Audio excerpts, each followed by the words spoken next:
बड़ी खबर रायपुर से आपको बता दें, यहाँ पर पूर्व सीएम डॉक्टर रमन सिंह का आरोप सामने आया। कांग्रेस ने षड्यंत्र करके ये चुनाव जीता है। बड़ा बयान दे दिया उन्होंने और आरोप लगा दिया है, नोटा प्रतिशत बढ़ा मतलब दोनों प्रत्याशी जनता को पसंद नहीं।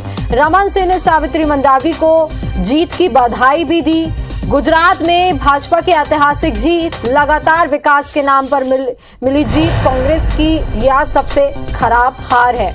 हिमाचल में कांग्रेस महज 1% वोट से जीती है। एंटी इनकम्बेंसी का फायदा कांग्रेस को मिला है। तो खबर रायपुर से, यहाँ पर पूर्व सीएम रमन सिंह ने एक बड़ा आरोप लगा दिया है। दोनों प्रत्याशी जनता को पसंद नहीं है और नोटा का प्रतिशत बढ़ने से ये अनुमान लगाया जा सकता है कि रमन सिंह ने सावित्री मंडावी को जीत की बधाई दी थी, लेकिन एक बड़ा आरोप यहाँ पर लगा दिया है।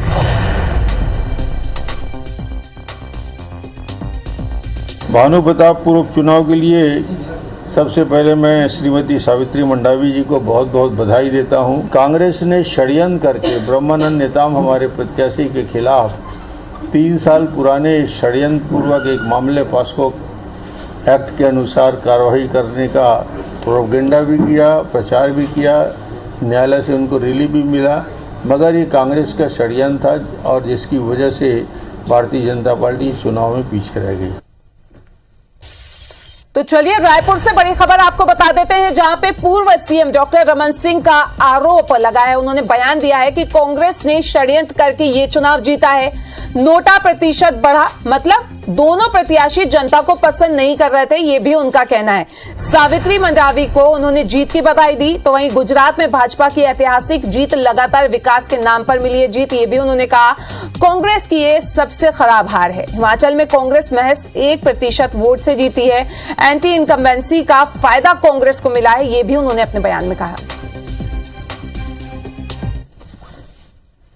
भानु प्रतापपुर उपचुनाव के लिए सबसे पहले मैं श्रीमती सावित्री मंडावी जी को बहुत बहुत बधाई देता हूं। कांग्रेस ने षड्यंत्र करके ब्रह्मानंद नेताम हमारे प्रत्याशी के खिलाफ 3 साल पुराने षड्यंत्र पूर्वक एक मामले पॉस्को एक्ट के अनुसार कार्रवाई करने का प्रोपेगेंडा भी किया, प्रचार भी किया, न्यायालय से उनको रिलीफ भी मिला, मगर ये कांग्रेस का षड्यंत्र था और जिसकी वजह से भारतीय जनता पार्टी चुनाव में पीछे रह गई। सावित्री मंडावी जी को बहुत बहुत बधाई और शुभकामनाएं देता हूं और मुझे लगता है कि भानु प्रतापपुर की जनता ने श्रद्धांजलि स्वरूप और सावित्री मंडावी जी को जिताया है।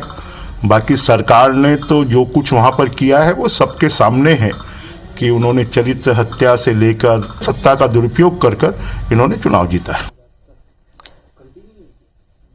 तो चलिए आपको रायपुर से ये खबर हम बता रहे हैं, जहां पे पूर्व सीएम डॉक्टर रमन सिंह ने आरोप लगाया कांग्रेस पर। उन्होंने कहा है कि कांग्रेस ने भानु प्रतापपुर का जो चुनाव है वो षड्यंत्र करके जीता है। नोटा प्रतिशत बढ़ा है मतलब कि दोनों प्रत्याशी जो हैं वो जनता को पसंद नहीं कर रहे थे, ऐसा उन्होंने कहा।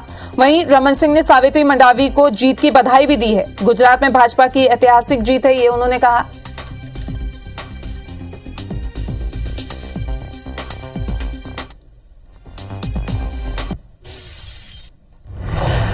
तो चलिए हमारे साथ कांग्रेस नेता प्रमोद दुबे जी जुड़ गए हैं। प्रमोद जी, ये आरोप लगाया जाता है पूर्व सीएम की तरफ से, क्या कहेंगे आप?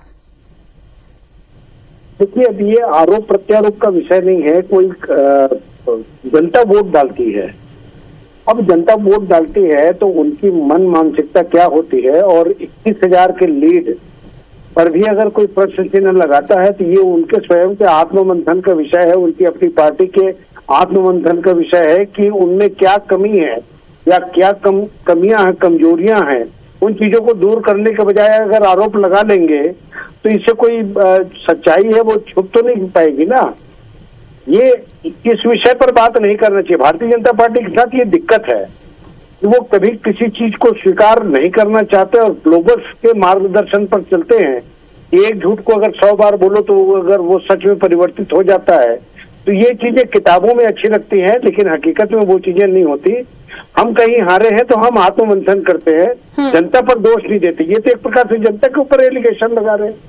अगर 21,000 से ज्यादा की मार्जिन है तो क्या जनता दोषी इसके लिए?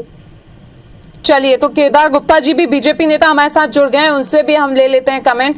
केदार जी, ये जो बयान दिया गया डॉक्टर रमन सिंह की तरफ से, इसका आधार क्या है? सबसे पहले तो यही जानना चाहूंगी आपसे। नहीं, सीधा निश्चित रूप से आधार बहुत साफ है। इन्होंने झूठा आरोप एक आदिवासी नवयुवक ब्रह्मानंद नेताम पर लगाया, और मैं कहूंगा कि इस प्रकार के षड्यंत्र करना, जब उनका नाम एफआईआर में नहीं था और एफआईआर में नहीं होने के बावजूद इन्होंने झारखंड सरकार से बातचीत करके उनका नाम को जांच में ऐड कराया, और जांच में ऐड कराने के बाद फिर यहाँ पर पुलिस भेजते हैं और पुलिस उनको गिरफ्तार नहीं करती है। वो पूरा इंतजार करती है पोलिंग होने तक, और पोलिंग होने वाले दिन उनको गिरफ्तार करने जाती है जब माननीय हाई कोर्ट के न्यायाधीश उस पर रोक लगाते हैं। जब हाईकोर्ट उस पर रोक लगा रहा तो निश्चित रूप से मान के चलना चाहिए कि वो षड्यंत्र था। और कांग्रेस पार्टी इतने दिनों से क्या कर रही थी? 2019 का मामला बताते हैं, 3 वर्षों प्रमोद जी से जवाब ले लेते ना, जुड़े हुए जवाब दे दीजिए प्रमोद जी।